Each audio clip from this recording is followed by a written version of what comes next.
want you all to know that we are fighting the fake news. It's fake, phony, fake.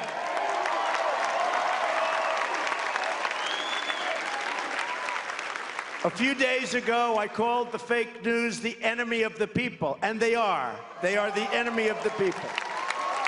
I never discussed increasing it. I want it in perfect shape. That was just fake news by NBC. Mr. President-elect, can you give us a question? Don't be You're rude. attacking us. Can you give us a question? Don't be rude. Can you No, give I'm us not a going to give you a question? question. I'm not going to give you a can question. Can you state categorically? You are fake news. Sir, go ahead. Can you state categorically?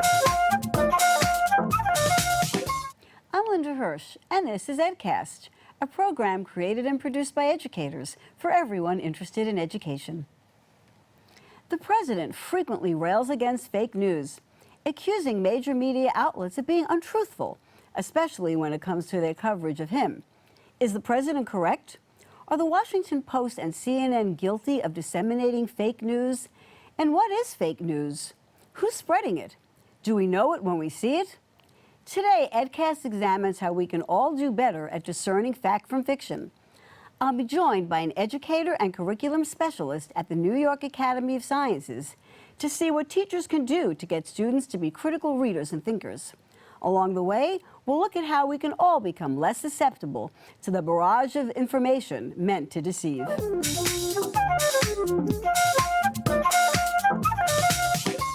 My guest today is Chris Link, the Director of Education Products and Services for the Global STEM Alliance of the New York Academy of Sciences. Chris has an extensive background in curriculum development, spearheading curriculum initiatives at a Brooklyn high school and working closely with teachers to engage students through STEM learning experiences. He also served as Science and Technology Staff Development Specialist for the Redwood City School District in California. Chris brings 8 years of teaching experience to his work on developing sound and innovative educational materials. Thank you so much for joining us today on EdCast. We opened the show with some footage of the president railing against fake news and accusing lots of people of reporting it. And the term gets bandied about a lot. So I want to ask you, how do we define fake news?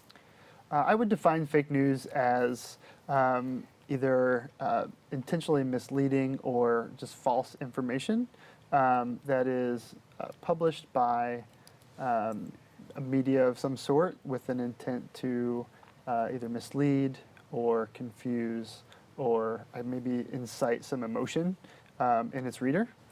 Based on your own experiences, how big a problem is this in terms of students being able to discern the real from the fake? It's a big problem. Recently, there was the PISA scores have recently come out, and as an international organization, the Global STEM Alliance, we monitor that data when it comes out, and we found that about 14% of U.S. students were unable to determine fact from opinion. That's a pretty high percentage. It is a pretty high percentage, yes. Now, in terms of the competencies that you think students should have, what are some of the core competencies that we want students to have? So specifically as it applies to determining fake news? Or in general as well. Yeah, there's, the New York Academy of Sciences, we have a STEM education framework where where teachers, where educators can use it as a tool to kind of guide their curriculum development as it pertains to these core competencies. And we identify, there's the 21st century skills that we all know of, but this goes well beyond the 4 C's. So we talk about critical thinking, but also problem solving, collaboration, even STEM mindsets and ethics and leadership. So it really is important then for students, as you mentioned STEM, particularly for the sciences, and we're going to go back to that a little bit later, to really be able to know truth from not truth. Absolutely. Okay, now it seems to me, based on materials that you've sent me and that I've seen, that there are multiple sources of fake or misleading news. And you actually referred me to a website from an organization called DHMO, and we're going to put that on screen and take a look at that. Tell me a little bit about what it is. So DHMO is a website. It's a .org.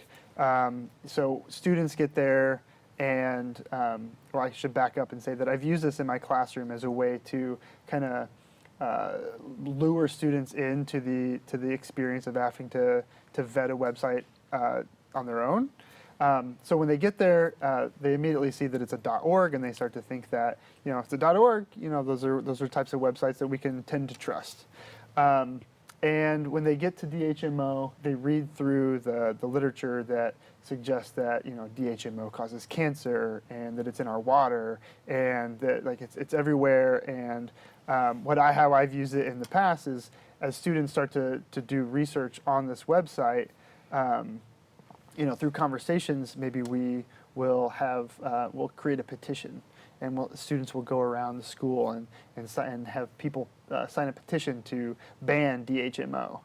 But then, you know, as the lesson progresses, students will soon realize that DHMO stands for dihydrogen monoxide, which is another way to say H2O, which is water.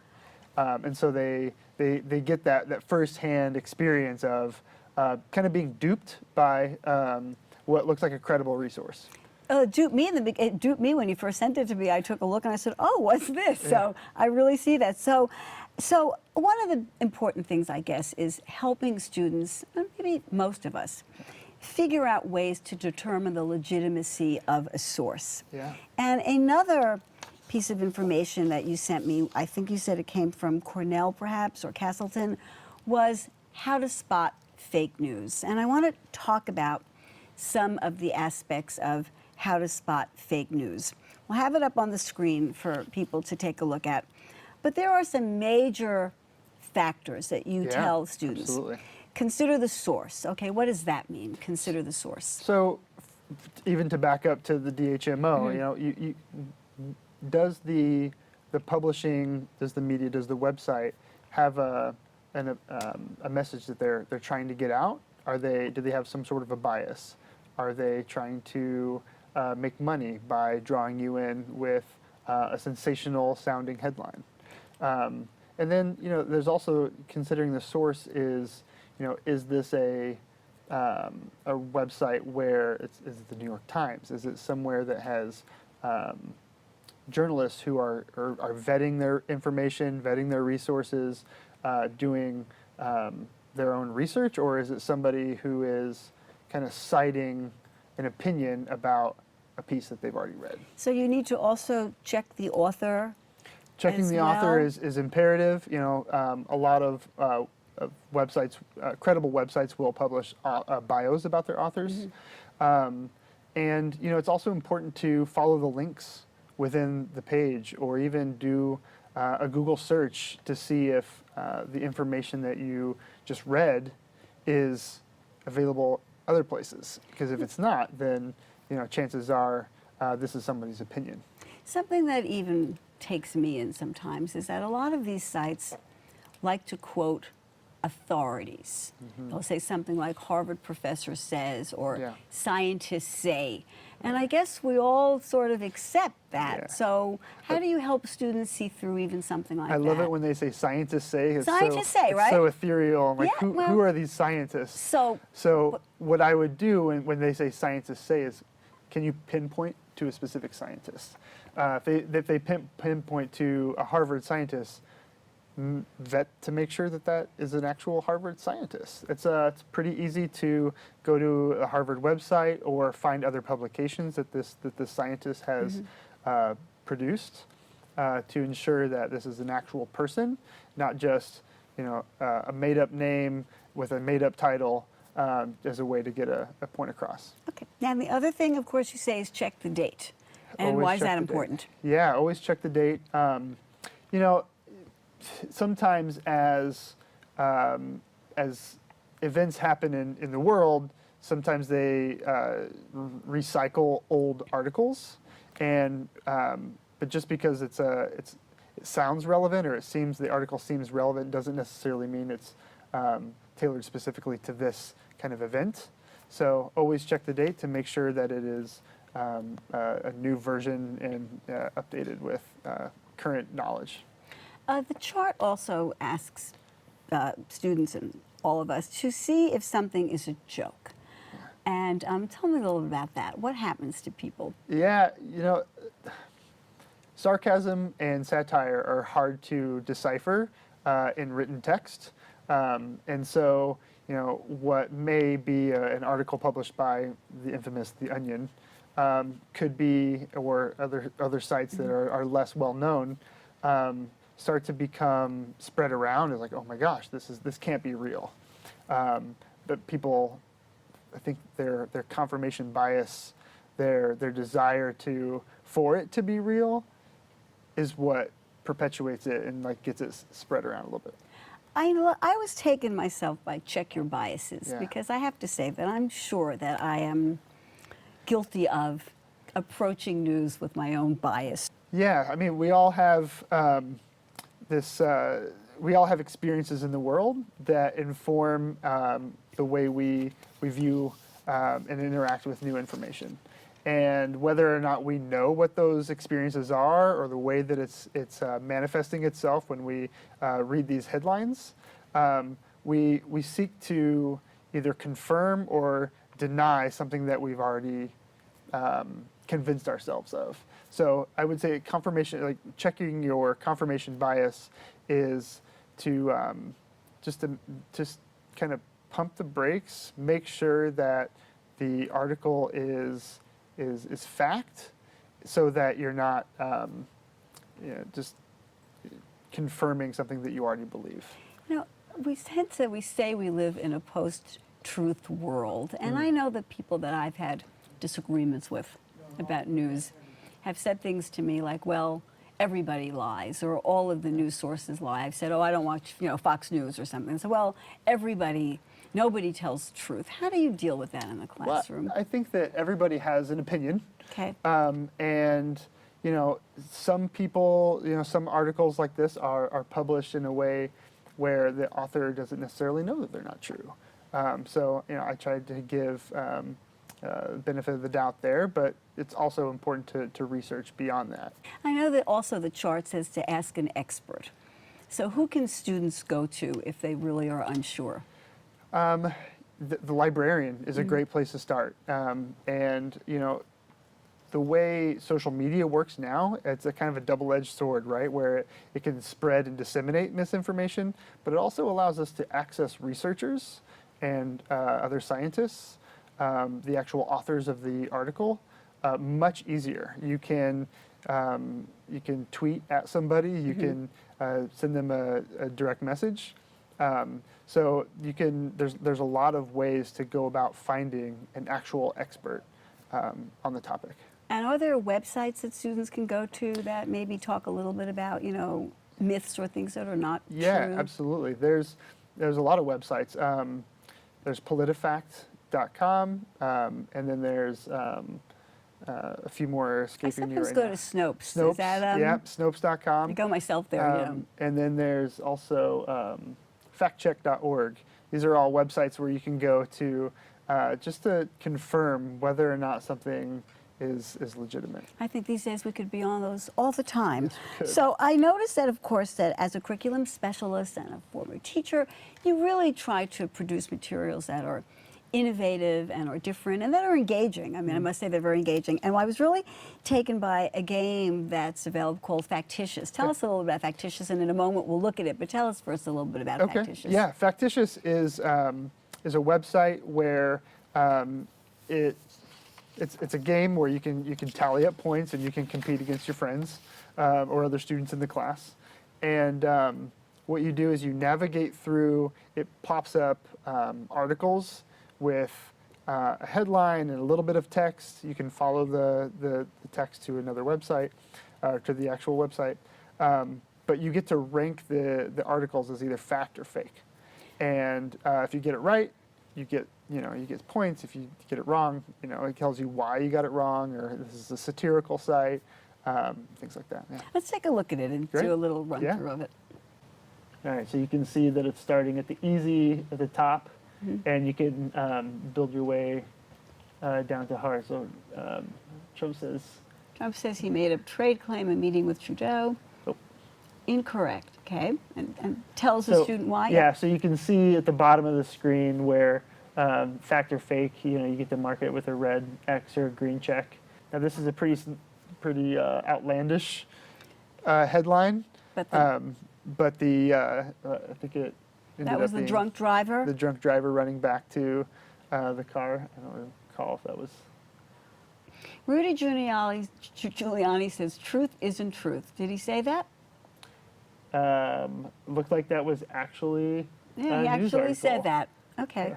That's kind of scary. Yeah. But, so how do students do on this game in general? What have you seen? I've done it a few times with students, and I think I think more of why this is an important game is that it kind of calls attention to, what students are holding on to, like with the headlines.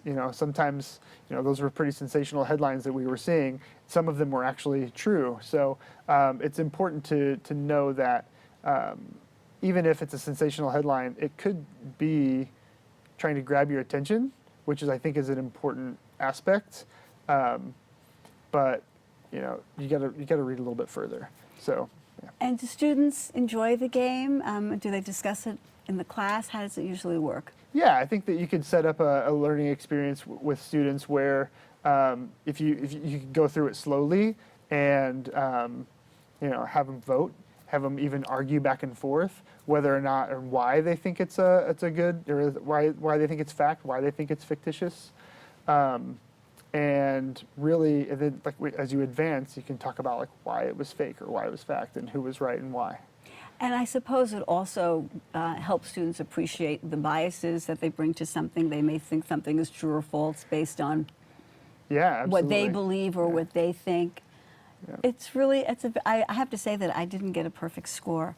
Oh, when no. I went, I did not. I did not get a perfect score. So what can I say?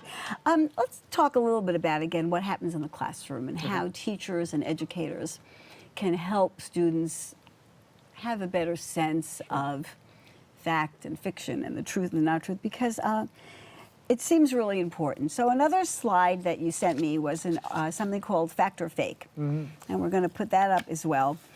And it seems to be a teaching tool, and so maybe you want to talk us through this a little bit and just tell us what this is about. So claim evidence reasoning is a strategy that a lot of teachers use in the classroom, particularly science teachers.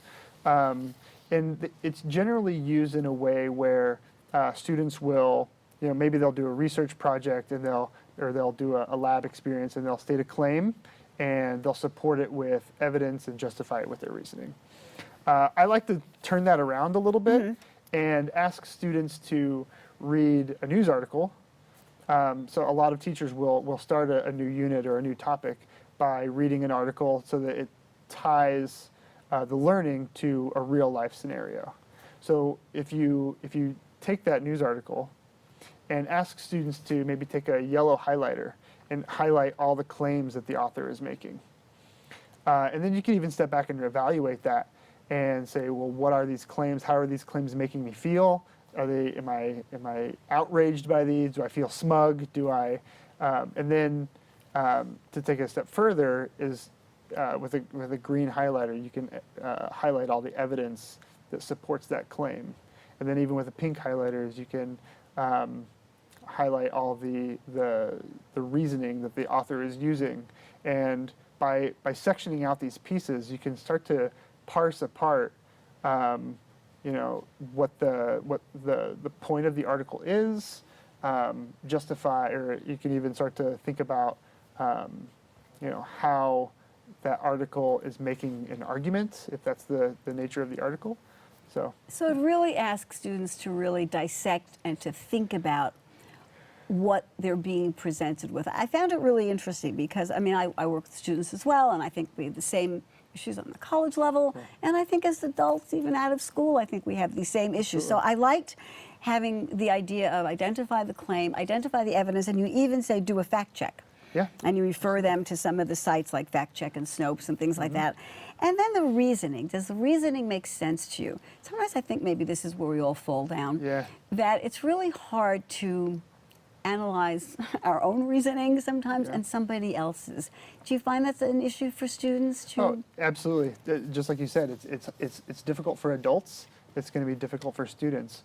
but doing this in the safety of a classroom with an adult who is on the journey with them is a great place to start to learn how to do this. Absolutely. I know that I think this is important everywhere, but I think that science is really important for us to know fact from opinion. I mean, I think our world essentially is going to depend on it. So do you think science is doing a good job educating us? I think that there are many scientific organizations who are going to lengths to make scientific information accessible to the general public. But I think it's imperative that the science community as a whole finds a way to further that accessibility of science. I mean, I go to climate change right away. Right. I mean, to me, it seems so evident and obvious that we are in the throes of dramatic climate change, and yet there are people who can argue, aside from the ones who are being dishonest for financial reasons, Sure. for whatever personal gain they have. But I think there are other people who really just say the evidence isn't there, I don't believe it. You know, it's always been cold, it's always been hot. So how do you think science could do a better job? Well, I could say one thing is that people who are curious about this topic could find a specific scientist that they know and trust, and follow that person, read what that person has written on the topic. But you know, as science organizations, scientists should, part of the onus is on them to make sure that the information is clear and again accessible. We're going to just put up quickly, because we're running out of time, A Rough Guide to Spotting Bad Science. Sure.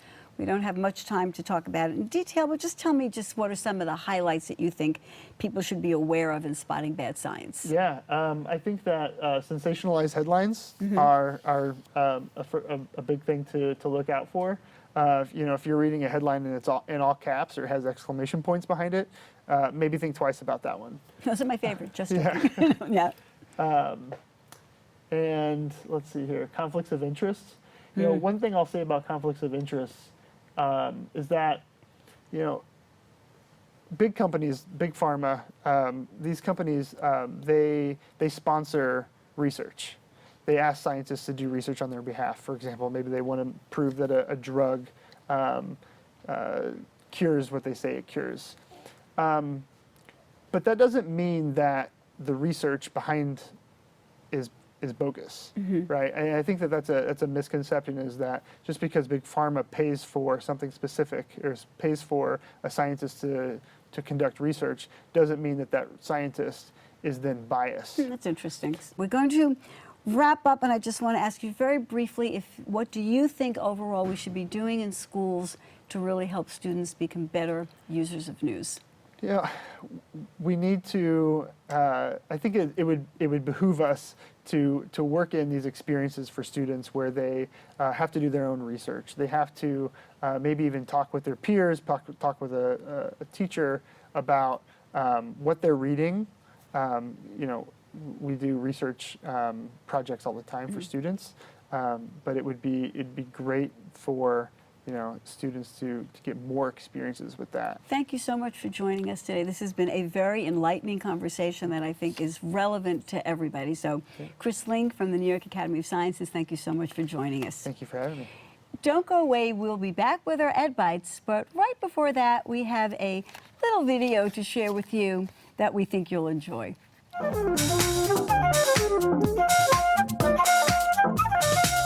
President Trump needs to be confused about what is and isn't fake news. So to help out, because we are all about helping out here at this show, we asked a third grader. That's right. We asked a local third grader named Noah to break it down for the president in a very simple way. Hi, Mr. President. Today I'm going to explain fake news, because it's not what you think it is. So what is it? Well, the dictionary defines fake as a thing that is not genuine, a forgery or sham. So, fake news is a news story that is intentionally fabricated and presented as if it were real news. Get it? For example, this headline was widely shared on Facebook. Cinnamon roll can explodes inside man's butt during shoplifting incident. That's funny, but it's fake. And even though it's fake, this article was shared 765,000 times. That's a lot of times. Unfortunately, a lot of the fake news articles misled people about important subjects, like reporting that the Pope endorsed you, or that ISIS told Muslims to vote for Hillary. That's fake news. When you call real news fake, you undermine people's trust in the free press to keep us informed. Thanks for listening, and let me know if you have any questions.